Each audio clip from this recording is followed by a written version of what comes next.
In this video, I'm going to show you an athlete that I'm currently working with, identify key mistakes in their technique, and show you exactly how I fixed them, all in this short 5-minute video. Meet Chris. He wants to walk onto his college football team soon, and in order to do so, needs to improve his 40. The problem is this: he's never had proper sprint training, not sure how to put together an effective program, no idea what he needs to fix in his technique, and most importantly, only has 8 weeks to train, so he can't afford to waste any time. Here are some of the biggest weak points we found and how we fixed them. During our assessments, I immediately saw that he was unable to achieve proper hip extension. Just doing drills, you can see that his hips were flexed even when he tries to fully extend. If this is how his body looks like when it's in one spot moving slowly, imagine when it's moving down the field violently. Drills are not only good for improving our mechanics, they can also be used as a test to reveal weak links. I took him through my 8-step progression, and in less than 2 minutes, he was already looking like this.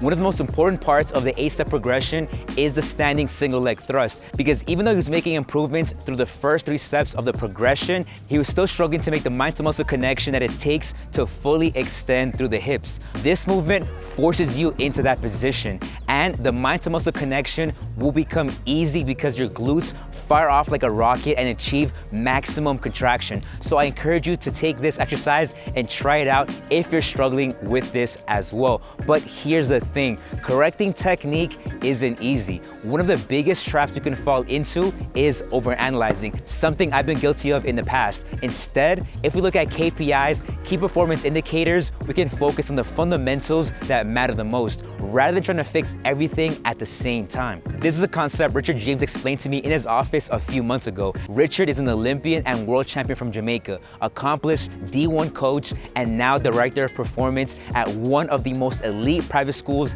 in the country. As a result of learning from him and other elite coaches, one of the things that I do now with each athlete that I work with is find their sprint archetype.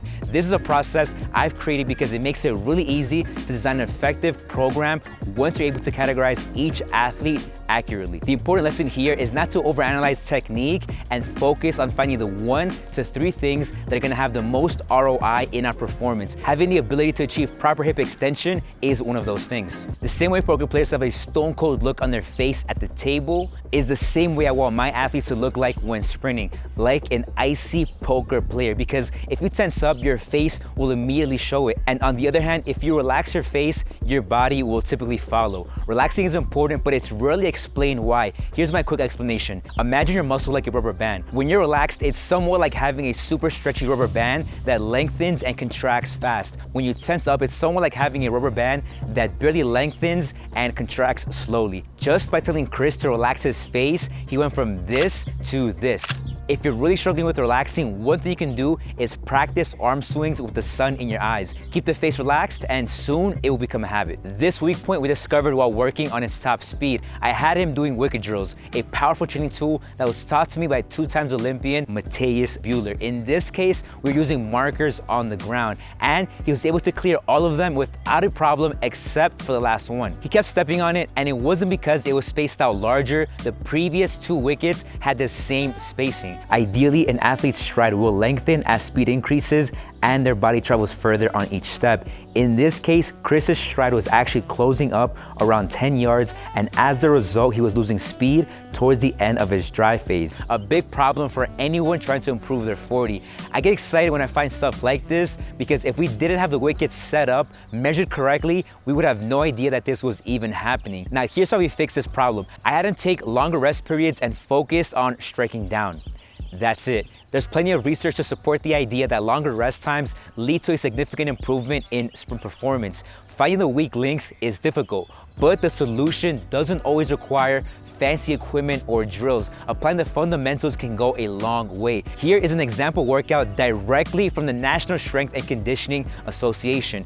2 to 3 sets, 3 to 4 reps per set, 10 to 30 meters, rest after each rep, 3 minutes, rest after each set, 5 minutes. If those rest periods surprise you, good. That probably means you have a major blind spot in your training and need to start utilizing effective rest periods. In the very next sprint, using these instructions, he was able to clear every wicket without overstriding. I don't expect this weak link to disappear in one session, but by focusing on quality reps, we can make improvements in the short term and the long term. These are some of the weak points we found and how we fixed them. If you need help fixing yours, check below in the description. And if you want more drills to fix your technique, this video has 30 of them. I go over each one, how to perform them, and what problem it solves. Click here to watch that next.